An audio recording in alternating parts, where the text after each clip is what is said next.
Awesome. Hey, thanks for having me. I'm pretty loud, so I'm not going to stand Too close to this thing because it is hard.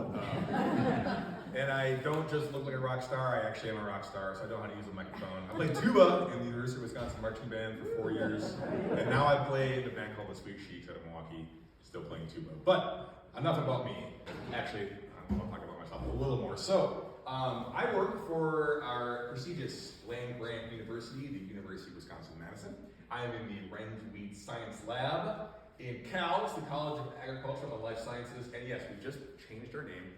Used to be agronomy, horticulture, there was going to be agroecology, and they said, nah, let's just combine them all together. So we have like a nice group of staff, lots of academic staff. So I am academic staff, I am not a professor. I am often confused for one if I wear my like coat with the patches on it, you know, and then of course you are, but no, I'm not. Maybe someday. I'm not a PhD, I have a master's from the Nelson Institute. So I am proud to, about 9 months into my job, and thanks to Brooke for getting me up here. I actually signed up for this when I worked at my other job, when I shared an office with y'all. I was in the Upper Sugar River Watershed Association office for 4 years, though that includes the pandemic, so not so much in the office, in my home office, in my basement.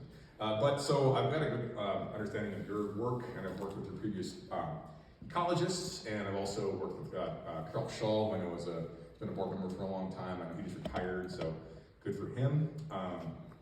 And this is going to be somewhat interactive, so I'll have time at the end likely for question and answer. But if you have a burning question as I go through stuff, don't be shy. You can raise your hand, and I will ask y'all some questions to kind of get the juices flowing about invasive species a little bit. So yeah, that's the acronym. No S's. It's not the Wisconsin First Detectors Networks. No, it's just the First Detector Network. So we are an assemblage of volunteers like y'all and community groups, municipalities, and even state agencies, and that we all work together to do this work for the people of Wisconsin. So I focus, and that's a QR code if you're fancy and you want to get that and put it on your phone. And I will also send my slides as a PDF to Brooke, who helped get me up here. And I'm also volunteering right now. Actually, you know what? I get paid, but I don't expect anything except an apple and some snacks, which I already grabbed. But so this is what we do. And new terminology. So we are a statewide community science network. Now, community science now takes the place of what we used to call citizen science. Because if I go to Portugal and I do science, I'm a community scientist. If someone from Portugal comes here and they do science, you don't have to be a citizen of the United States to do science here, and that's the difference. So it's a little more inclusive. So that's the new lingo, you know, I get woke, whatnot. And so we're often doing stuff just like this, and we do volunteer work days, and more often I'm out there doing kind of higher level stuff, not digging ditches, but you know, teaching about why you should or should not dig a ditch based upon what you got in your backyard. And so the lab does alfalfa and pastures, like silviculture stuff. So we're looking at how goats and cattle will affect invasive species. But I work in the natural areas with terrestrial invasive plants, which, unless you're swimming a lot, is what you see. So if you go down into the water, we got them there too. Well, I'm not too worried about that myself anymore. So this is really kind of where I come from with this sort of talk, is that we all care about our properties. I know you guys do really cool stewardship on people's back 40s, and you work with the state park and everything else around the area. And I'm not zealous about this. You know, I like to give invasive species the respect they deserve. They're winners, they're pioneers, they're a pain in your butt, no doubt. And so we want our forests to be healthy. We're never gonna get back to like 1880, you know? So you have to pick your battles, and that's part of why I have all these handouts in the back. So if you want recommendations of how we've done the science at the lab to recommend to take care of stuff and different techniques, please go ahead and take what you need. Maybe explore new stuff. We always pick more. So, and don't take one of everything and just recycle it. But I don't really actually care because they're free. You know, so where I get worked up about invasive species is I think that my work, I'm an optimist, otherwise I could never do this job. But I like to think that my work might have somebody that prevents some sort of thing from taking over a natural wonder that is otherwise going to be, eradicated from the earth, and we're going to lose that biodiversity. So invasive species really are one of the biggest threats to biodiversity, and So I'm like, well, maybe, I give this talk and then you do something in your wetland and then there's a frog that survives that would otherwise never survive. And then after the nuclear apocalypse, there's frog people. I mean, that's like, you never know, right? So, this is a bit about me. Before I turn super gray when we turn the corner, but these are my friends out on the West Coast doing a volunteer event. I convinced them to come up to this resort and they get paid in sauna time and free cabins, and it was kind of a trick. But yeah, previously here at For Sugar, I did some AmeriCorps term on the West Coast as well, some salmon habitat stuff. On business, I actually designed that logo. I also have a youth conservation corps on the West Coast. I was an appointed commissioner, so if you know, call me Commissioner Wallrath, and the whole brevity thing. Worked for the DNR for a while as an organization trade coordinator and the regulation specialist for NR40, which I'll get into in a minute. That's our invasive species rule, as well as having a master's from the Nelson Institute for Environmental Studies in Environmental Conservation. I have a BS in biology also from Madison, and I am a third generation, I'm a triple double batcher. So my sister went there, I have 2 degrees there, I work there now. My parents met there in the dorm in the 70s. And my grandma studied with Aldo Leopold back in the day, like in the 40s, and was actually, part of his roster, and then I was on his roster when he passed away.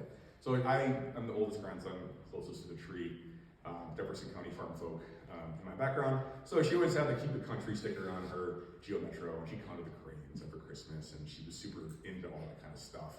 And weaving all the, I've got 6 uncles and an aunt and my mom. So 8 of them, she'd make their t-shirts into robes and stuff. She's like super conservation minded. So thanks, Grandma. Passed away, unfortunately. I'm out of grandparents, but anyway, so that's kind of, it's definitely a passion of mine. I came back to Wisconsin to stop working in people's yards and start to work with y'all in your yards. But teach and educate and be a conservationist again, because that's what I was passionate about on the West Coast. So here I am.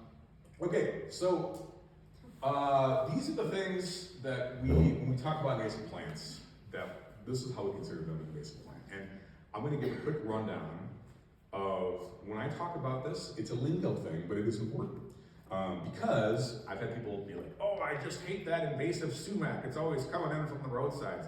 Now, sumac is a native plant, right? So I would not call sumac. See, your ecologist is not in this case.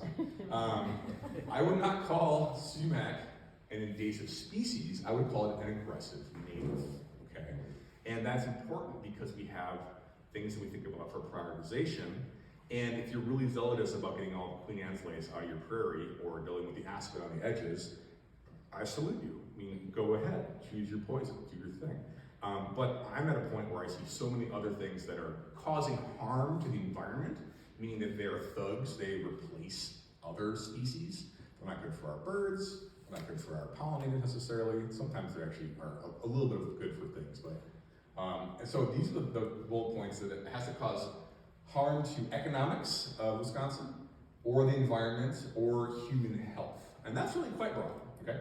Now I used to have this defined title of regulation specialist, and I got to deal with the lawyers, and sometimes I have this issue with someone selling something in Wisconsin. I talked to the legal team, and we figure out how we can get them into compliance without actually writing them a ticket, because there's not much bite, only bark to this rule. However, it is in place for very good reason. And you see this very dry language, but what you're going to notice is that we are remarkable in that we have everything on here from multiflora rose to thistles to our tansies, jumping worms, which are nasty, and I have a brochure about that in the back. Snakehead carp, which can crawl on land. The resplendent wild boar, 600 pounds of bacon. We don't have any in Wisconsin yet, but they're pretty bad actually. They're up in Canada, they're down in Texas. And then stuff in the water and insects as well. So a lot of other states don't have a comprehensive list. We have a very comprehensive list, and we're updating it right now. So I help facilitate that process and get the word out and serve on some boards that do that work too. So the list does change. It was started in 2004 as a rule. So people are going to say noxious weeds. Well, that's a federal thing, and you can't change it. And there's 6 of them. People say weeds in general. A weed is a plant out of place. So, okay, with this definition, do you think are dandelions invasive species? Kind of a tough question.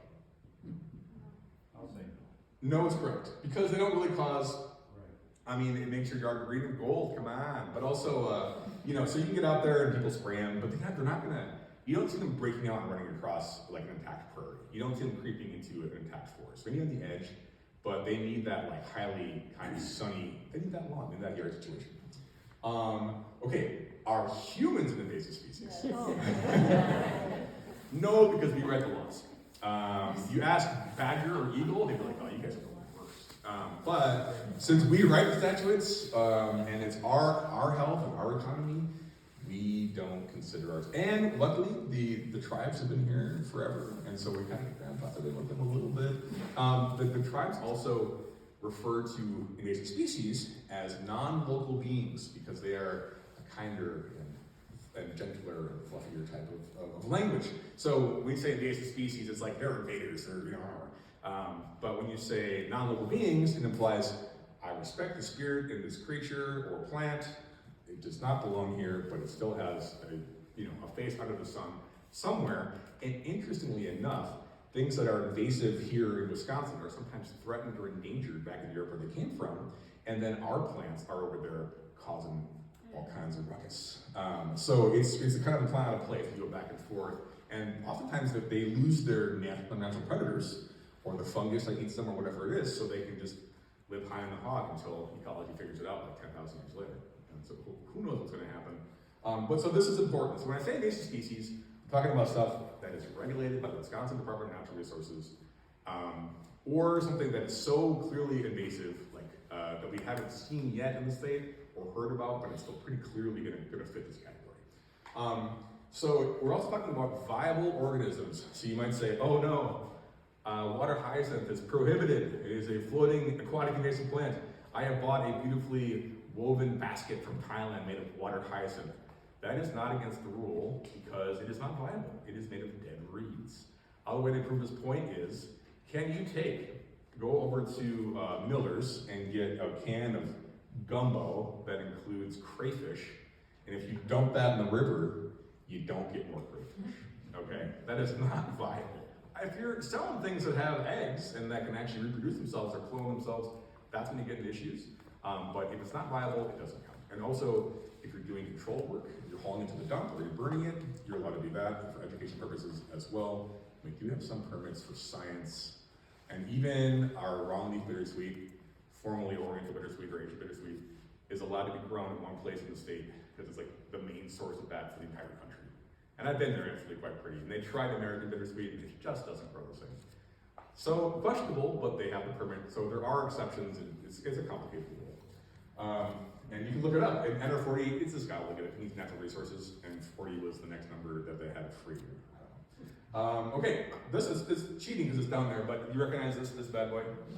Or girl. It's actually it's Monisha, so it's both. But so yeah, now this one, if you see, it causes these really nasty burns that you get. That stuff is photosynthetically active, so I'll get away from that quickly. Causing nightmares. But yeah, the fact it's on your skin, and it's still alive, and the UV light will activate it. So that's clearly a threat to human health in our rights of way. Also, it's a flowering carrot, and it does replace a lot of our natives as well. And we're seeing it on the rise, and I wish I had a magic bullet for it. If you grab my best management practices for rights of way, there's a mowing calendar in there that recommends, if you can get it, right when it sets the secondary umbels. So you see these guys getting tall and proud, but in the back, you see the little teeny ones coming off like the secondary set. If you mow it then, it won't go to seed, and it won't resprout. So, because it's a biannual, so if you take care of it then, you can actually kill it. But it's a real nuisance to handle, so in small issues. Have you ever heard of a parsnip predator? Yeah, nice. So you got bird enthusiasts. So yeah, some of the taproot about an inch below the ground, you can kill it as well. But it's a big fight. So we like the Aldo Leopold land ethic. Just take care of your own property and train your neighbors. And you guys are influencers here, right? I don't know if you're ever on TikTok or not. Like, your grandkids are gonna listen to you, your neighbors love you. Like, you do actually have power in this world. So, who decides what we're talking about? Is it me and your ecologist? Well, sort of. I mean, we go out there and give you advice. However, there's a book called The Vegetation of Wisconsin, which is written right here in Wisconsin, as you might guess, at the time of Leopold. And John Curtis, who Curtis Prairie from that Braden was named after, he looked at all of the plots as they were making the grid and the sections and all the townships and whatnot. And every time they would put down a pin, the surveyor would also note prominent vegetation. And apparently they're pretty good at this. And so there's like extensive lists of what was on the ground, the trees, the forbs, everything else. And so it was here at that time before the plow, we considered to be native or naturalized. And then with that NR40 update process, that's when we have people from industry, biologists, master gardeners and everything else, even just like land managers, tell us what they've seen on the ground that's happening, and that's how we update the rule. And that's happening, like I said, right now. This is going to be around kind of 3.5, because they kind of added like the white nose syndrome in, but otherwise it's be the third major round of up, down, whatever it is. So, and really a big point here too is that the reason that we're talking about NR40 is that it's all about prevention. And so things that are already out there in huge numbers, we're not going to worry about as much as things that are very rare or new to the state. That early detection, rapid response, it's that stitch in time. So if you can stop one of these seeds, that's why I got boot brushes for free back there, going fast, going like hotcakes. Wipe your boots off, don't track them around your favorite prairie, because that's really how we are the vector. We definitely spread stuff. Okay, another interesting question. Do you think cats are an invasive species? Yes. They sure are. But will they ever be listed? No, because according to the rule, let's get into the categories a little bit. So if you ever see this red thing, the P is for prohibited. You cannot possess the species. For example, kudzu, never been seen in the state. It's the vine at the south. We don't want it here. If we found it somewhere in a verified site, we would be dropping out of helicopters with paintball guns full of pesticides, like for real. But like that's on the hillside, I guess. But these, and read this bit, and it's like the genie's still in the bottle. So you have some chance of actually controlling this and make sure it's not widespread. And that's we give a lot of priority to that, because that's that prevention that can be really, really huge for the state. Now compare that to our restricted species, like everyone's favorite garlic mustard, right? So we're probably never going to eradicate this from the state of Wisconsin, and that's okay. We're going to push back on it. What's important though is that you cannot transport, transfer, or introduce. Now there are exceptions if you're doing it for control, that's fine.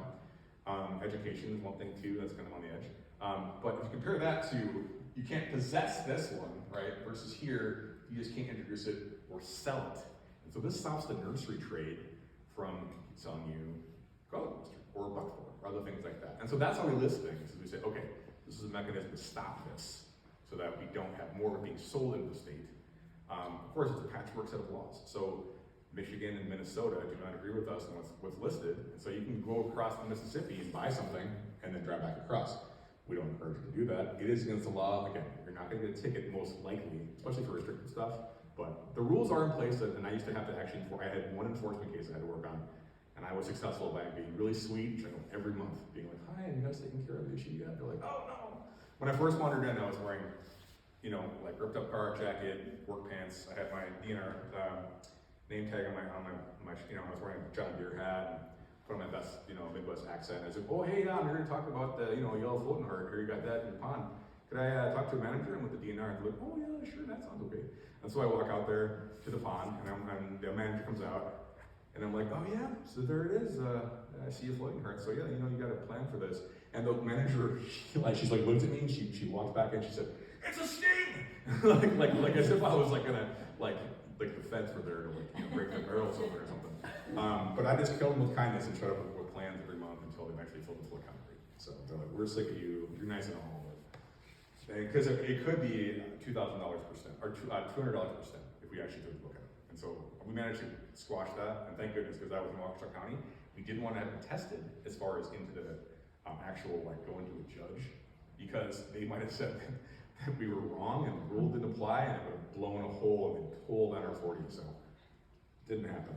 Still exists, the law, not the floating heart. So seek alternatives, right? So there are actually have some brochures back there.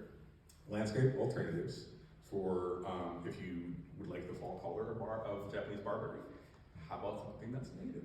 or other fence line stuff, or for the birds. And people also often ask me about honeysuckle or other fruiting things. Well, don't we want that for the birds? And like the birds evolved without honeysuckle here for 10,000, 20,000, who knows how long. And really, they can eat it, but they're generally not nearly as nutritious or as good for habitat. So open the space for something else, plant something else. That's my PSA today. Okay, so I'm gonna fly through this pretty quickly, but I do want to just sort of highlight as far as when we teach about this stuff, kind of the basic steps that we want to go through when you're thinking about this. You don't want to just go slapdash and just start spraying, machine gunning your yard or whatever. You know, you want to identify, know what you got. That's important. You want to, therefore, then find the site and see how big it is. You want to research what you want to do about it. Then you want to do it.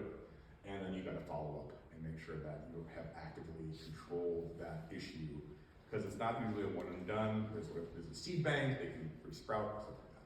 So, you know, first thing to do is get to know your plant populations, to get some maps out. And I'm going to teach more about this EdMaps tool as how we train our citizens to report these things. We'll get more into that later. But you'll also, if you go on this, there's actually occurrence maps of where we've located these species in the area. And so you can say, oh wow, looks like the park is full of this stuff, and so is my yard. Like that's a pretty good sign that we have the right thing. And there's also keys and whatnot in those guides on the right on your smartphone. Who has a smartphone here? Who has a dumb phone? Mine's pretty dumb. Who has a flip phone still? So I still issue. But no, I've gone, when I have my business, I went to the way of the smartphone. So relative tablets, also on your PC. Or Mac. Okay, and then so. It stands for what? The EDD? Oh, Early Detection Mapping System. Okay. Early Detection Distribution Mapping System. I'll dive into a bit more deeply on that too. So now I represent Mark Renz. Dr. Mark is he's a weed specialist and extensions agent. So we do a lot of research on this stuff year in and year out. So we actually test all the different, you know, we try to get the lowest possible amount of herbicide you can use. And I'm not a big herbicide fan, to be honest, but some things you have to if you want to control it. It's just the only option. Besides, if you cut at it, it's like a hydrant, springs more heads, you know. So if you go to like the Renz Weed Science Lab here, and there'll be a PDF you can probably click on later. Just look up Renz Weed Science on Google, it'll pop right up. We have all these different things, so it's like, you know, how and when to do it, the rate, as well as like the brand name, as well as the effective name. So Triscopir is like the chemical, and Garland 4 is what you can buy it as. And then also, when we say 90% we recommend, because below that we don't. It could be multiple use treatment. And then also just kind of other, do you need a carrier, what are other hazards, or the things to consider, what's the longevity of the chemical. So if you're gonna do this, we want you to follow these and be smart, because sometimes hotter is not better. Just because you can blast something with lots of chemicals or 4 kinds of chemicals doesn't make it more effective. In fact, I had a supervisor who was taking care of knotweed out in his town in Millville, and he was spraying this thing for 20 years on the sides of his rows. And he made this super hot mix of 3 chemicals. He sprayed it in June. I was like, dude, don't do that. When you take care of this is you cut it, you let it grow back. Cut it in like August, and you let it grow back until it's like 3 feet tall, and you spray it with a systemic herbicide, and not too crazy, because you want it to grow up into the roots. So he got so ticked at the DNR for not funding any control, he didn't do it that year. And I said, I'm gonna come out and do this for you, because the DNR pays me. This is when I was with Upper Sugar. And I did, and I walked out there, and first thing he did is he gave me a Bud Light and a koozie. I was like, okay, let's go. So I hopped into his UTV, and I was out there running along beside them, spraying the knotweed. And at one point, he hit the gas a little. I was jogging. He didn't realize it. He's like, "Are you running back there?" I'm like, "Oh, I'm fine." He's like, "Oh, I'm sorry, I didn't mean to do that." But when we got back to the shop, he was impressed with my work, because I've experienced doing this. And I called him in the spring, and he's like, "You son of a gun, it worked." 20 years he's been spraying this stuff, like twice a year with a super hot mix of chemicals. Yeah, follow the instructions. Okay, application. That's really you just got to do it and get your, bribe your cousin or whatever. I don't know. But wear your protective equipment. Make sure that the weather's right. You're gonna do herbicides. Don't spray into the water. You get a permit for that. Do it at the right time of year. And then you will need some follow-up monitoring next year to make sure you're effective. Because sometimes a few resprouts will happen or it'll reseed, and so you want to follow up. Put some good money after good money. Otherwise, you're like this is 1 year of tree of heaven, and this is like the next year. It goes crazy fast. I'm going to highlight 3 of heaven in this talk, partially because the feds are paying me to do so. It's our focus of the species, but I think it makes a good example of like kind of diving deep into how these plants get here, why they're here, what we can do about it, and how they kind of influence themselves with our like other invasive species, like the spotted lanternfly, which is on the rise in Michigan and Illinois, but not here yet. That's we're monitoring for it. So this is kind of the whole thing. You want to think about all these different things, and adapting is super important. Again, don't assume that you did it once you're done. We always look at silver bullet. It's really hard that way to actually get something that's going to work really, really well. So let's look at EdMaps. So there's our acronym, which is kind of obnoxious.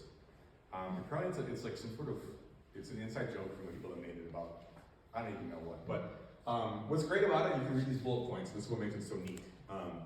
I've had many different departments and organizations that are like, oh yeah, we put it all into a spreadsheet, or sure, like we have a the Google Drive, we put in photos.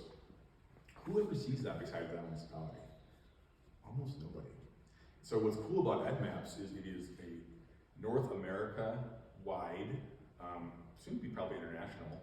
It's supported by the University of Georgia. They have a Bugwood program called Bugwood Maps. So gotta pay for it.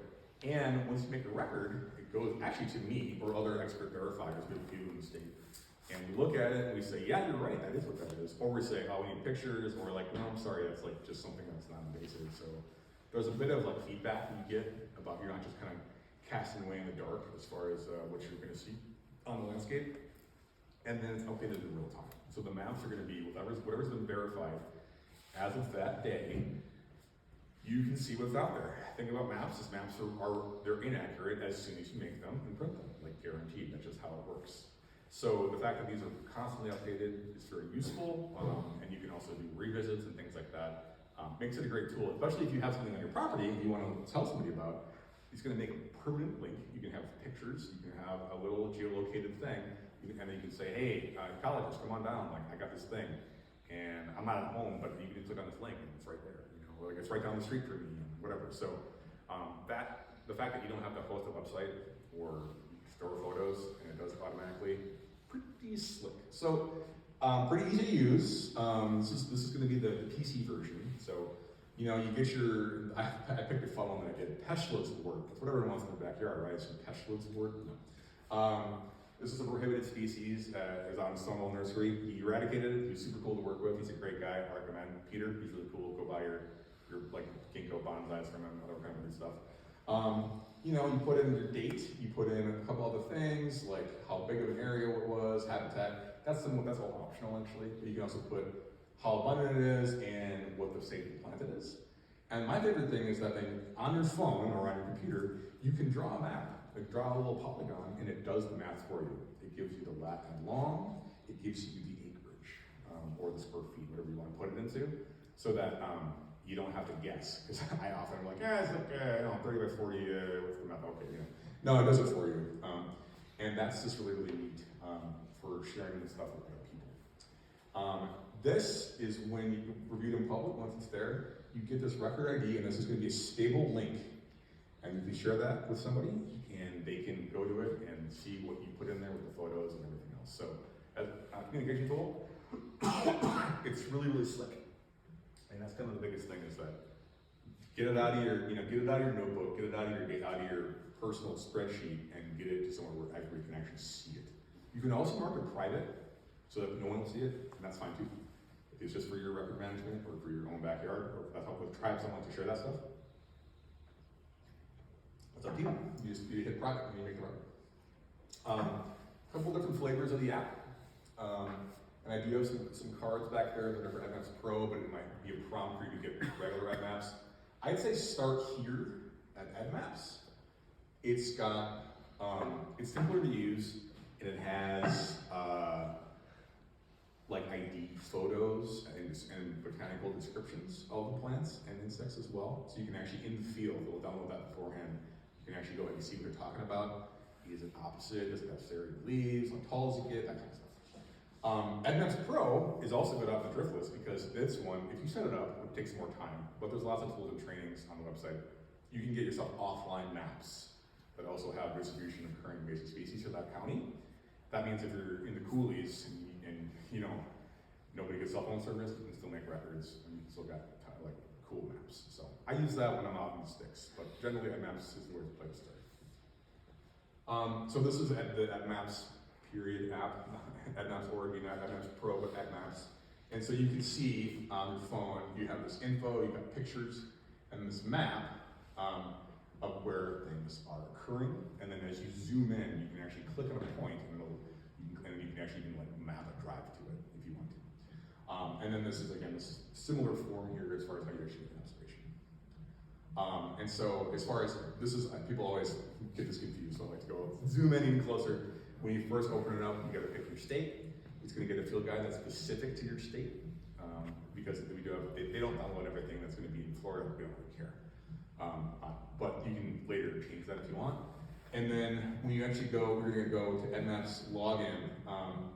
So that's going to be like, that's what you do, is it's settings sometimes too. So that's how you go ahead and you get yourself a username. It's free. Also, you're going to put in an email address.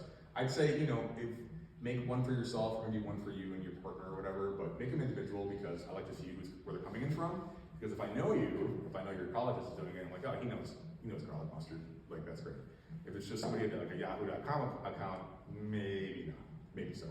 But so, and then you're building your own queue and your own list of records that you can go ahead and later and share with your friends and family, municipalities, whatever else. So yeah, it's as simple as that. And they don't share information, so you can make public profiles. And then it's this basically at this point you then kind of zoom in on your what you're looking at. And I'll get the negative surveys a little bit too. That can make it really helpful for people that are doing land management.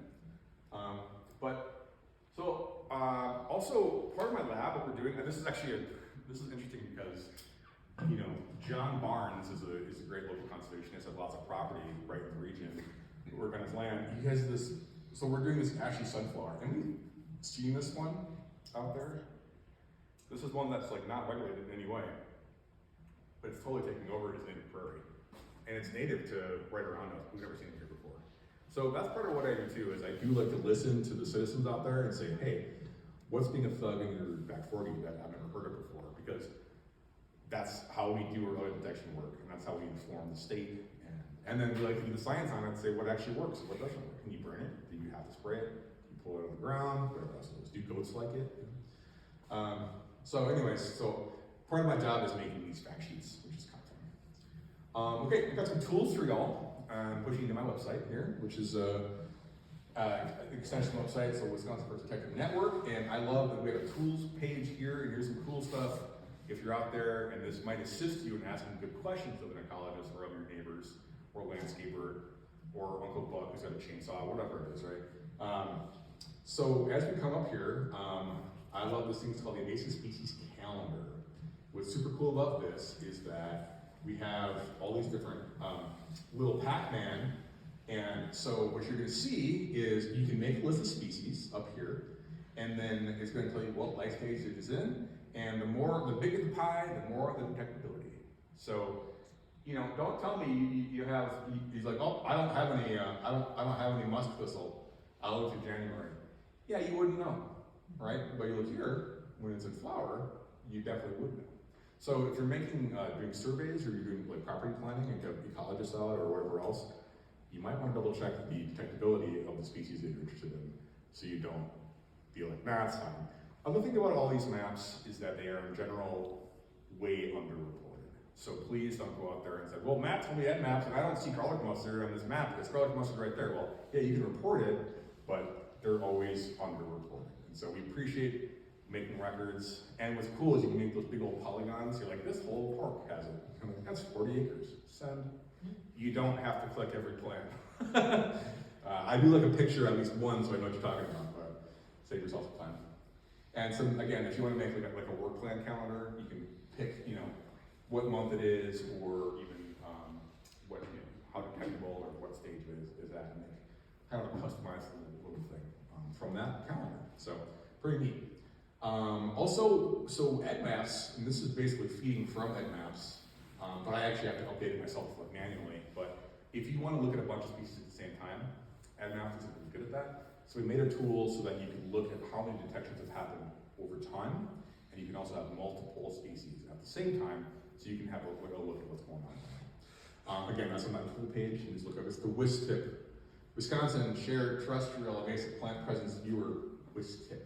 So kind of a cool thing there too. I don't know if we need this feedback. You guys hear me okay like this? Yes. Okay. Yes. Hopefully I didn't ruin our recording, but it's starting to bounce back. Okay, so that's a cool tool as well. And again, this is how you can look up a list of species to say, have we ever seen this in our part of the world before, or is this a new observance, or am I getting it wrong? You know, so kind of cool. You know, get out there with the guys with the white hats, let them know what's going on. Okay, quick deep dive into some online resources for you. As far as DNR, that's my page. There's Forensic Science. Again, I don't expect you to write this down, but this is something that if you get the PDF, the links do work. You click on them. I love this plant alternative thing for planting your front yard. Really, really cool. Allows you to really make a good alternative decision with native or at least non-invasive. So some things, again, because it's exotic or from another part of the world, does not make it invasive. It has to fit that qualification. And then admaps.org with two Ds for some reason. Okay, also we are now, and actually BMAP, I'm proud to say, is a signer on the SISMA, Cooperative Invasive Species Management Area. So we do actually have a group that serves right here. I actually helped found this organization right out of the office of BMAP, which I'm proud to say. And y'all are a signer of our MOU, meaning that you support our work, and some people said in our meetings, so we're building that up. So you can go and look that up, and that's a group that does volunteer work days all throughout the region, and we have some tools and advice to share with you. And that's also based out of Upper Sugar Waterford Association. So that's what the coordinator is for that right now. So kind of a plug for that. But it's just all throughout the state. And so if you have somebody up north, and you can look at this map up, and you can say, hey, talk to, you know, the La Crosse, the Lower Chippewa, or this is just kind of a great way. It helps me to not feel so alone if I'm wading into a wall of barberry, if I know someone else is out there doing the same thing, or I can recruit them. Okay. Thanks to BJ Ponyan. He got this. I'm going to quick dive on this. I think it's really super interesting. This is our new thug coming up, but it's not that new. It's been around forever, but it's on the rise. So, Tree of Heaven. Why do they call it that?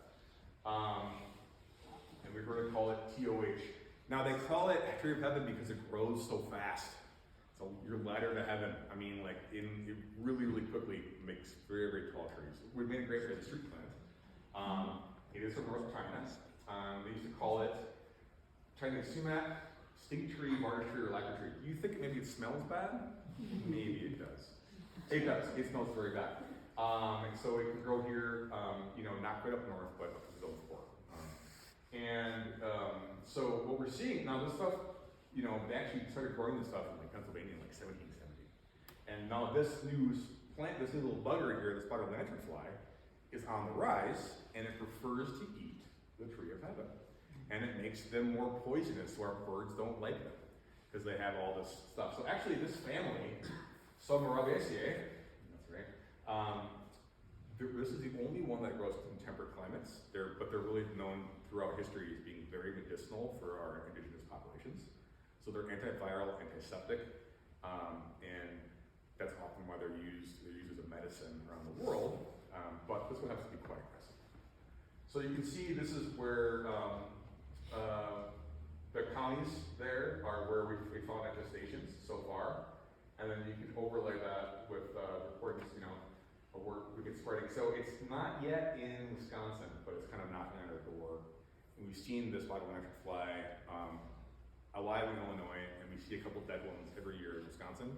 And they're hobos, they ride the rails, or your truck or whatever. So they hitchhike. You'll find them a lot more often on the Tree of Heaven. So we like to monitor that for their little egg sacs. So, you know, here's our first record of it way back in the day. They were talking about in like 1578, this bug in relation to the Tree of Heaven. So when you're looking for it, you're gonna see these little guys. And at this instar, so third instars are these guys, and most of them, and fourth is here. Instars when the bugs get bigger, bigger, bigger. They have that red color because they're poisonous. And bugs that are poisonous like to be like, hey, don't eat me, I'm bright red, you know. And we're just kind of showing, this graph here is showing that if they have Atlantis tree of heaven, this is when they become adults much faster versus without it. So they have a longer life cycle. And they, now why do we care? They eat our hops vines, our grapes, and our apples, and our pears, and our plums. So they suck on sweet, they're sucking insects, they suck on sweet trees, our hardwood maples as well. They are destructive. They can actually kill a tree of heaven, which is good. We don't see them really killing our stuff. They will pose a threat to our orchard industry. And also they're kind of creepy when you see them like massing in large numbers. So from China to Paris, and then William Hamilton was a big arborist guy, brought him here. And you can see these records like way back in the day about these trees. Like, so they've been here forever. And they got planted like in large numbers in New York, but then 10 years later when they were fully grown, when the male was putting out its pollen, people couldn't walk the streets. They were like being choked by the smell of the pollen. And they're not really that sturdy either. They last like 60, 70 years and they fall over. Not a great pick. So much so that we have in 1880 they came to Milwaukee. As far as we know, maybe earlier, they were for sale. You could get a pound of seed for $2.50, not bad. And cultivated remarks.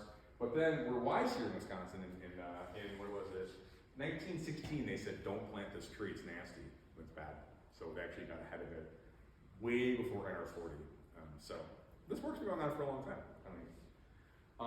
It's, you can see it growing out of a crack on the side of a building. So it is really hardy. It can take smog, it can take drought, it can take, it needs light. That's the one thing about it. So you do see it kind of everywhere. So it's a great example of something that's been here forever with a changing condition and lots more disturbance. Humans have a way of cutting into forests and making more edges, and it likes those edges. So we're gonna find it there. And then, so you can see, there's one of the trees, don't go kill someone's yard tree, it's not appropriate. That's why I'm not zealous about this, I just want to spread the information about it. It grows 3 feet per year. It can make fruit every second year. It is dioecious, so this is a male with these little cones that spit out pollen, and then and they make a nasty smell. And then the females have a really lovely flower you can actually see from space. And they clone themselves too, so they're super nasty that way. Again, I'm doing a deep dive on this one species. There's a million things I could talk about for a million hours. I can talk literally for days, but I'm not going to. But this, I think, is just an interesting example of an up-and-coming species that could actually be in your front yard. And if you take care of it before it becomes a huge clonal mat, it's great. I'm conservation mat, I'm not clonal mat. And then here's the beautiful flowers, and they're quite prolific. 5 years for seed viability, and the sap does cause skin irritation, worth noting. And look at all these chemicals that are in there. I mean, that's a lot. And some of them are actually pretty good for you. Tannins and everything else. So it's like it makes a lot of stuff. This is really fun. Okay, this is why it's creepy, because you see this big pile of insects piling up on this tree, and then they start to quiver, like you're in upside down family things. It's gross. But this thing, and I love whoever made this in Korea. I just love this visual, because this is okay. So this is if you feed these oriental tits, how many pecks? More pecks means they like it. This is on pure butter. And look at this pure butter box of whiskers. That's great. And then here's if they raise them on willow, and then versus that if they raise them on tree of heaven. So at this point, the birds do not like them. Same thing over here. How much are they wiping their nose? They're like shapes and wings and being freaked out by it. Pure butter, not much. A full-grown adult, a lot. So this is replacing our native trees and our native shrubs with stuff that is making poisonous bugs for birds. Not a great combination. So that's part of the narrative of why we want to do this early detection. And it is widespread throughout the state, but underreported. That's why I asked you fine citizens, my community scientists up there, to help us report this if you can. You can actually just email me too with a picture if you don't like the whole app thing, or send me a spreadsheet. I don't care.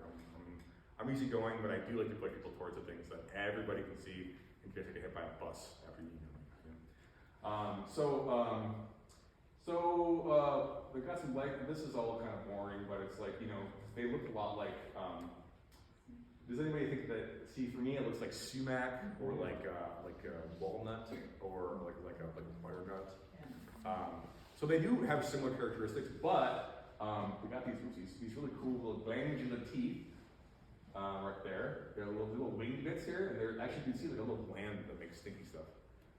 And then this is this beautiful heart-shaped big scar. You see, and right now in winter, they're easy to spot. And right around Valentine's Day, so next year I'm gonna have a Valentine's Day event. Go find the hearts, lovers. Go find those scars. I think that. All right, and I'm gonna do that for sure. So again, you can notice, they have this. They're kind of like a little wavy, but they're not serrated versus these kind of softy things. But I mean, look at that black walnut. It's like pretty simple.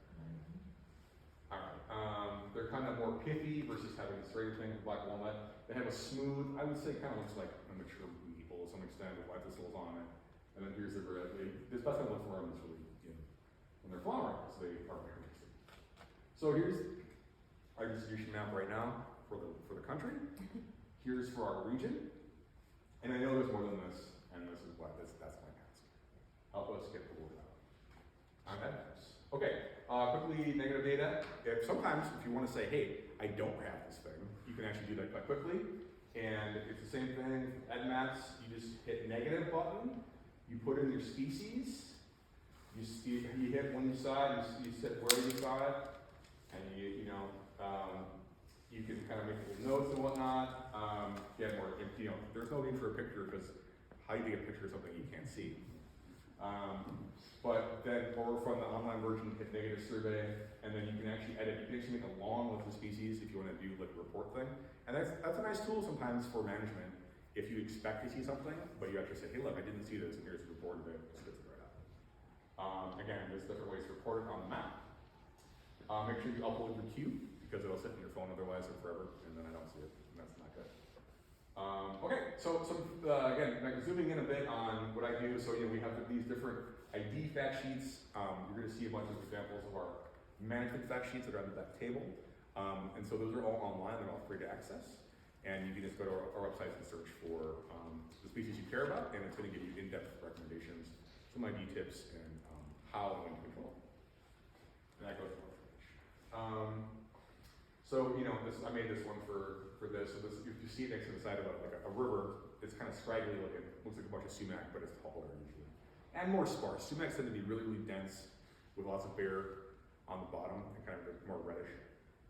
So this is an example of one of the fact sheets that I made for this kind of stuff.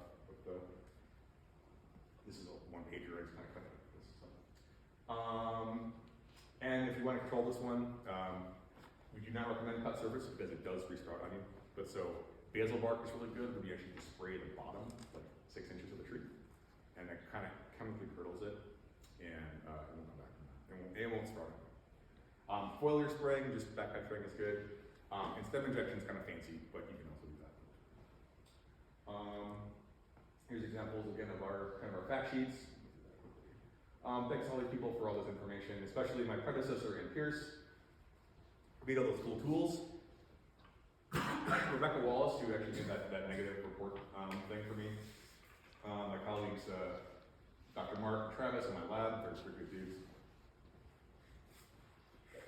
Good folks. I was talking to my class in school, and they're like, well, you want to be a doctor or not, or a lawyer? And I was like, no, I like biologists, and they're my people. So here I am. And I'm happy to be doing it. It's not for the pay, it's for the lifestyle of the lab. This is kind of what we want to get out of this. Is like, you're not just digging up your frac sands, you're also like, hey, let's support that big old tree of heaven. This guy's got a really big tablet, and you're gonna go do it. That's the goal. That's what we're trying to get you guys to do. So, thanks again. I appreciate the time. We got a few minutes for questions. We got about 5 minutes, but I'll be hanging out for a minute with all my stuff. So, thank you for having me.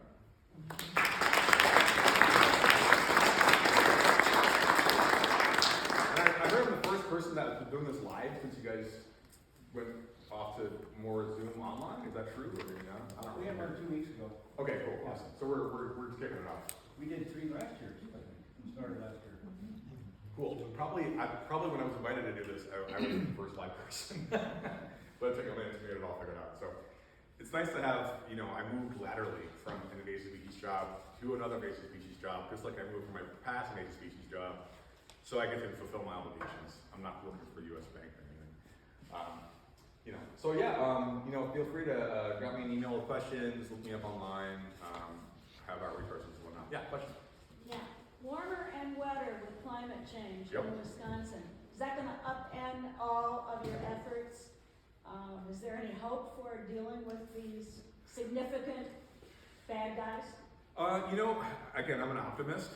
So for me, I believe that what I'm doing does help. What we do does help in the face of a very large threat.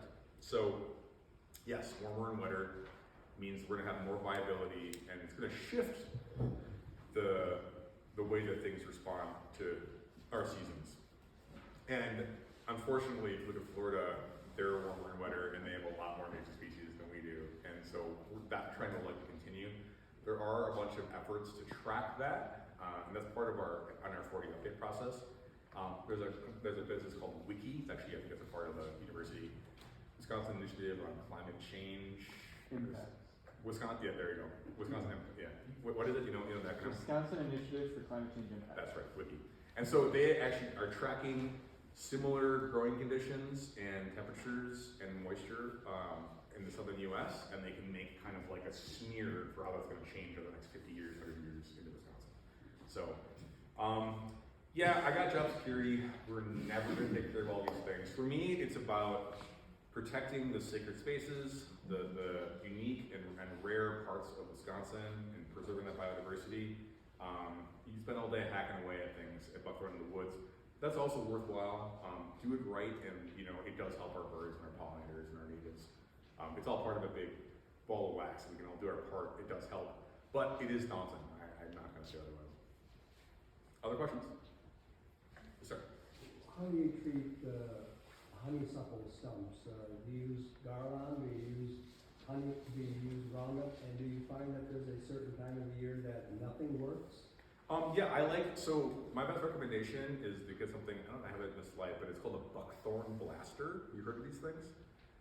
It looks like a bingo pen. If you've ever been to like a fancy bingo place, like the big dabbers that you get the whole thing. And you fill that full of, I've used glyphosate or Mazapure, like Milestone, or something that's gonna be somewhat like systemic. And what you wanna do is cut it and put a little bit of dye in there and dab that outer layer as soon as you can. If it's chainsaw cut, just that outer rim. If it's small little guys, you just dab the whole thing. And do you want to do that? It's effective most times of the year, except you don't want to do it in the spring when the sap is pushing up from the roots, because it will just sort of push the poison out. So you want to get it right away, and you want to make sure that it absorbs in there. And I really recommend, if you can't use herbicide, cutting it is kind of, it just hydras on you, it makes a ton of suckers. So it's going to be a long pull your pot. You can tire it out, but it is challenging, depending on the skill. So grab one of my brochures, and they have all kinds of techniques for you. Other questions? Sir. Roundup or glyphosate is commonly used, as everyone knows, but there's been a lot of publicity about health effects and so forth. What's the current thinking on that? Yeah, it's definitely not the best option because of the cancer links that they're finding with it. We have a lot more chemicals that are on the rise that are less toxic to humans, like Tricipir is one of them, Mazapure. So if you can find on my technique sheets or on the website something besides glyphosate, glyphosate's also it's non-selective, it kills everything. So often what's good is you find if you have a broadleaf issue, you get a broadleaf herbicide. If you have a grass issue, you get a grass-specific herbicide, and they don't kill the other stuff. You really want to do no harm first, and especially with these big infestations of really nasty plants. If you nuke it to bare earth, what's going to come back is the nasty plant and not our natives, because they're not usually just as good at dealing with all the poison. So, yeah, it's an important question, and definitely wear your gear and be smart about it. Yes. When you say basal bark treatment, what does that mean? So I know Good what question. it means. I don't know, like if that means horticultural oil or people say basal bark oil. Like, what does that mean? Yeah, so bark oil, you can hear that as like a way to protect from insects, and that's a different thing. Basal bark in particular is, okay, so say, it's gonna be different depending upon the species. The basal bark is more of a treatment style, okay? So say that this here is invasive buckthorn. We got a backpack sprayer. I got a downward facing nozzle, usually like on a fan. I would just go and walk around it, make sure, and I would just spray like this part of the plant. So what you're doing is you're killing that living layer. It's the same as if you were to take like a knife and burn it. You're cutting off the flow of nutrients and the flow of water and sugars. And so you're effectively grueling the plant. And especially for plants that like to have a strong vegetative regrowth, it's a really good technique so it doesn't have that big leaf growth. But yeah, so it's more of a style than you're gonna have to, whatever we recommend with it, if it's garland with an oil for that plant, it depends upon how waxy their surface is and whatnot. So when they say an oil, like a methylated seed oil, or I don't understand. Oh what yeah, oil so it's going to be so methylated seed oil is often something that's going to be a mixer for like a more water-based chemical. You add that oil in there to make it more of like a mayonnaise, like emulsifier. Okay. But it's not basil bark is not a itself like a product. It's a technique. Right. But doesn't it usually go with an oil Um, instead of just water-based? Often it does, yes. Okay. But you don't always have that. It depends on the species. Okay. And actually, I should say, if you want to go to our Ren's Weed Science Lab site, and there we have management videos that are really nice, like 15-minute long videos for different techniques, between like foliar with a backpack to basil bark on the low end to what we call hack and squirt for larger trees, which you just have a hatchet and you just and you spray it, inside the wound. So Yeah. lots of different ways to go about it. Okay. The Yep. hack and squirt, is that just one cut, or do you Yes. do all the way around? One cut. Oh. Yep. Because what you're trying to do is you want it to absorb that herbicide into Yeah. its root base. Versus a cut stump treatment or a cut surface, you do take the head out of the thing and then you do that. Like that's like for honeysuckle, for example, you do kind of cut surface treatment. But there are some plants that it's just not effective to do that. Like for knotweed, for example, you just cut it and you spray the top of those things, it just laughs at you. It's like, it doesn't care, Yeah. So yeah, it's important to do a little bit of research to get a technique that has been recommended to work pretty well at the right rate at the right time of year. What about like girdling, box elder trees? I like box elder trees. Do you like them? Yeah, because they're native. But they're everywhere. Yep. Just like us pesky humans. No, I get that question a lot because they're a primary species. There's something that's going to be a pioneer and they're going to come on the edges of your forest and they seed very prolifically. Yeah. If you want to make your decision to take care of them in some way in your yard, that is your choice. But I don't care because for me, I'd rather have them because they're actually a keystone species for a lot of they make great habitat for our squirrels and they're really good for other life. Right. And that's one of the things about invasive species is that because they're from another part of the world, our plants and animals around them, they're not part of the food web. So they kind of take over in a way that is not the same as our neighbors. Yeah. We just have very aggressive ones in our woods. For sure. So, I drop them in my own backyard. so some need to be for firewood. thinned out. Yeah, but they're dead definitely. But yeah, I mean, but again, that's the line between restoration and like high quality and Yeah. doing things up to like to a very high level where you say, well, I want the high diversity of plants. But if you're in like just like a disused back forest, like I will definitely take box elder over tree of heaven or Japanese barberry. Oh, or yeah. whatever else, right? I agree. Totally.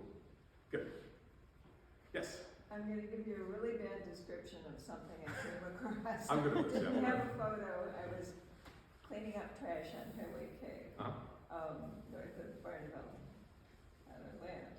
And I had to scramble up to get a bag, a plastic bag, and blow it up into something. I was sort of hanging onto the side of the cliff. And I saw the most repulsive, scary, long, twisty, stem sort of thing, probably that big around, bigger around than, maybe it's bigger around Okay. that part of my thumb, covered with these spines. It was greeny red, it was twisting, coming up. There were no leaves or anything, so I couldn't really identify it. And I know that's not really enough to have. Greenbrier. Yeah. That's a vine of some kind. It was big, and it was scary. And you could actually get stuff like that. even are like, so there's different kinds of, there's like, that's gonna be like a root advancing vine.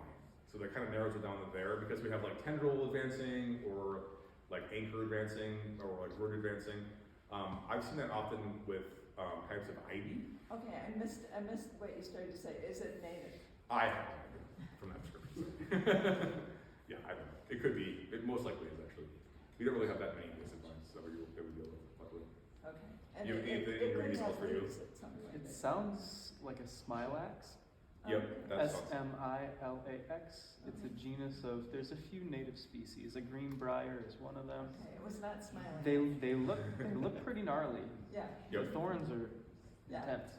I only noticed it because I was about to grab it, so I didn't fall back down into the traffic. Yeah, I can pull up some pictures after this. Yeah, and that has that like kind of creepy centipede style like climbing habit. Yep. Okay, thank you. Definitely. Yes. Can you anticipate invasive species that are maybe farther south from us that we could expect with climate change will move into our area? Yeah, for sure. That's that wiki movement that we have to some extent, and we often the biggest way that we do that is that we look at the regulation lists for states to our south. So if Illinois has it on the list, and Nebraska has it on the list, and it's really, really aggressive there, and the zone isn't quite right up here, that's one of our best indicators that it could cause problems over time. So that, luckily we all work together, communicate with different priorities and different levels of control, but what our neighboring ecologists see is really valuable to us. So there aren't any big ones that. Oh, there's tons and tons. There's we don't have kudzu yet. I mean, I don't know. There's a bunch, and there'll be a new update to the rule that hopefully includes some of that. I'm trying to think personally if I have any. I hate knotweed, so I just always talk about that because it's here in larger numbers than we see. So that's definitely on the rise. But yeah, nothing comes to the head I mean, actually one of the big ones that's everywhere already to the south is Callery pear, which is an ornamental pear tree. You know, and so down in Indiana and everything else, it's just thick as thieves, and we're on southeast Wisconsin too. So that's kind of a nasty one for sure. There's a bunch. There's like watch lists and things like that. Yeah. But, One of your early slides said to treat the stump within an hour of cutting it. Yes. How important is that? Are you saying that it's not smart then to cut for, let's say, all morning and then go back and hit the stuff that you cut that morning? that is correct.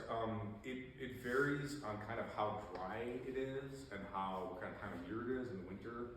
The idea is that, so when you have a tree, that cambium layer on the outside is, it'd be like my skin, is the only living part of the tree. The heartwood on the inside is important structurally, but it's not actively moving materials.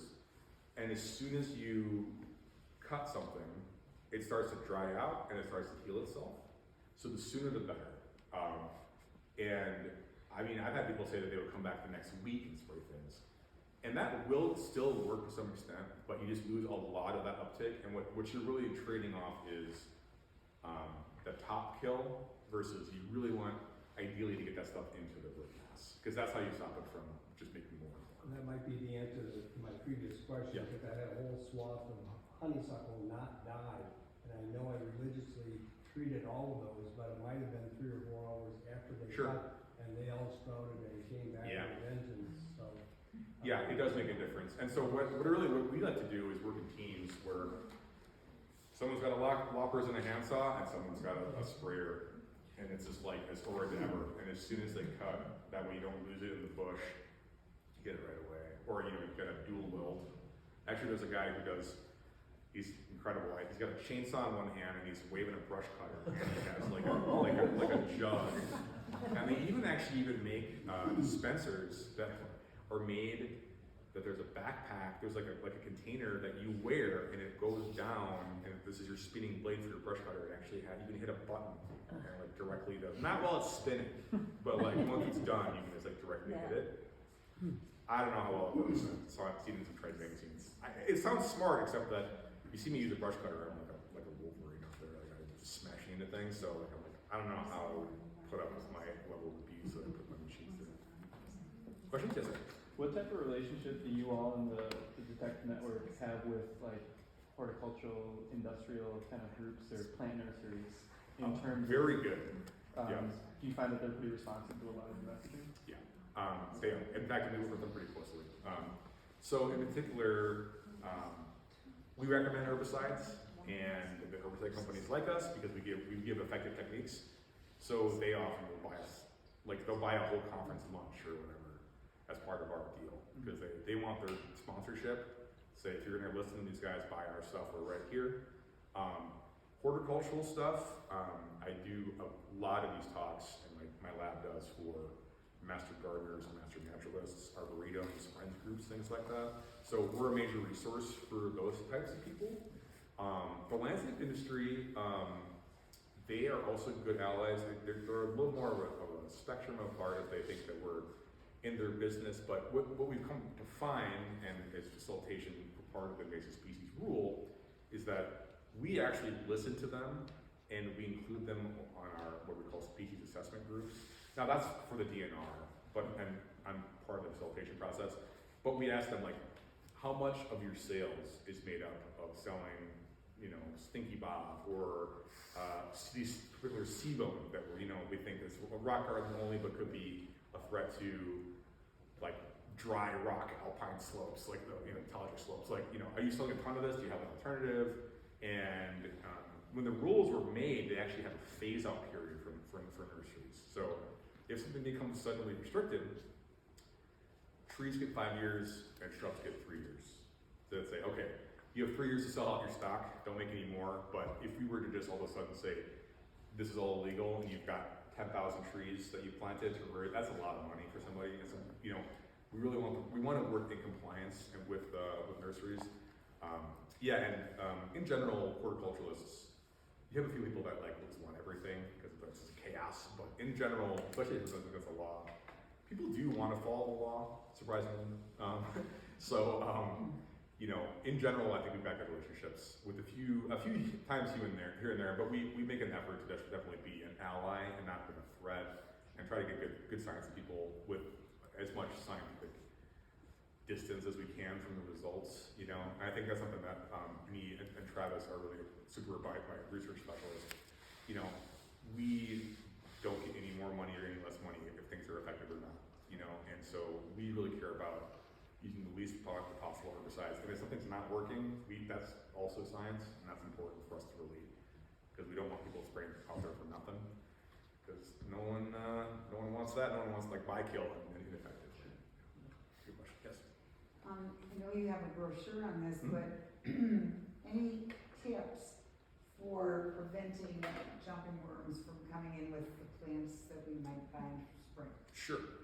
So jumping worms, if you're not aware, are they're newer to the state. They've been around for at least 10 years or more. And they're Temple of Doom nasty. First of all, they thrash around really, really crazy, and the fish don't like them. They're really tough. So they are one seed that comes through somebody's yard into a potted plant is enough. They're called parthenogenic. It means they're already fertile when they're born. They're basically all clones. They're all female clones of each other. The best advice I can give is, as someone, if you're going to be someone who likes to share your potted plants, or you want to pick up some basil for you and give this to you, do your due diligence and dig around a little bit and see if you find any jumping worms. And if you do, then don't share, because we don't have any effective way to kill the eggs. The eggs are like little metal BBs. They're super hard. They can go through pretty hot compost. They don't freeze. We do have a treatment called Early Bird, which is a fun pun. And all it is just it's powdered mustard, and you mix it up and spray it on the ground. And the adult worms hate it, and so they come to the surface, and you can scoop them up into a bucket, throw them in the fire. But it does not kill the eggs. And so if you do that for a long enough period of time in a small area, you can deplete.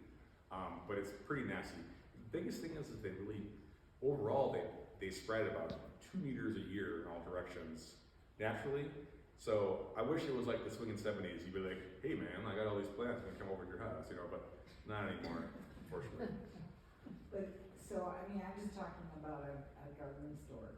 That's on them, and they're pretty good about that stock, but yeah, I mean, that's why go to a reputable garden store. If someone's just slinging them off the side of their box truck on the side of the road, I mean, you can purse through them and maybe see genetic masses, but there's a lot of other things that look like that too. So that's a challenge for sure. I'd say ask them, and if they say, what are you talking about? Yeah, then walk they away. probably have them. Yeah, and then they're really prevalent in like southeastern Wisconsin and Madison area, but most of the rest of the state we don't have them yet. So you might the best thing you can do is like, yeah, do you know about this? Where do these come from? And if they are like being squirrely, I wouldn't do it. It's not worth the risk. Because like other thing you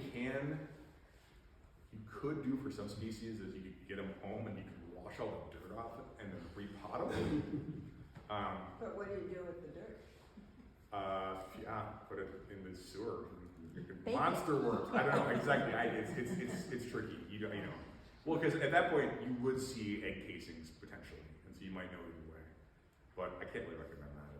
And it's one of those things that we really don't have a great way to, besides being aware of it in your own yard and how you spread it.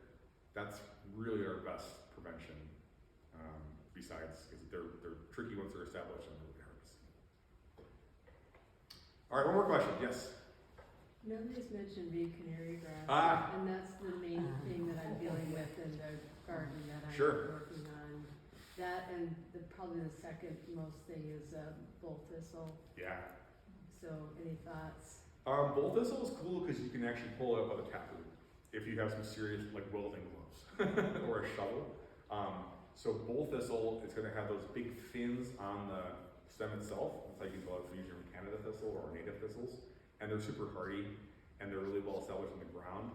But they have a big carrot-like taproot. So if you pull those puppies out, they won't resprout. If you have Canada thistle, it's like pulling a dandelion from the top; it just laughs at you, and they're almost impossible to like mechanically control. Also other broadleaf herbicides will work on those too, but there is a mechanical option for that. Reed canary grass is a bugger, and it's not even regulated because it's so widespread. And we kind of have a native variety, but there's Australia's version of it that's like really quite more prevalent, the European style. So I've had success. Shade is the best answer, but that's obviously a hard sell. Pushing back the rhizomatous mats does kind of work. But yeah, I'm working on the West Coast for Conservation Corps. We fought that stuff all the time, and we ended up doing black landscape fabric that we would then put live stakes and trees into, with the idea that we were kind of creating shade. If we were doing salmon habitats, we wanted shade for the rivers, and that did work, but it's very time intensive. People swear by when it's tall enough, you can just like bundle it up together and kind of tie it up and hit it with herbicide, and that seems to work pretty well too. I don't have a lot of, because it's not regulated legally, I don't have a ton of regulation. So why is it not regulated? Is it not that bad? Worry about it that much? It's the other way around. It is super bad, but it's so widespread and so hard to control that they don't even bother. And actually, this is another thing in industry, that our farmers say, well, it makes good dry season roughage. Like which is not even really that true. Like cows don't prefer it, but they will eat it. So it's like a grass. So they say, well, it's better than nothing if it's really, really dry and it grows in the wetlands. Not a great answer. I think it should be restricted. At least you can't buy seeds for it.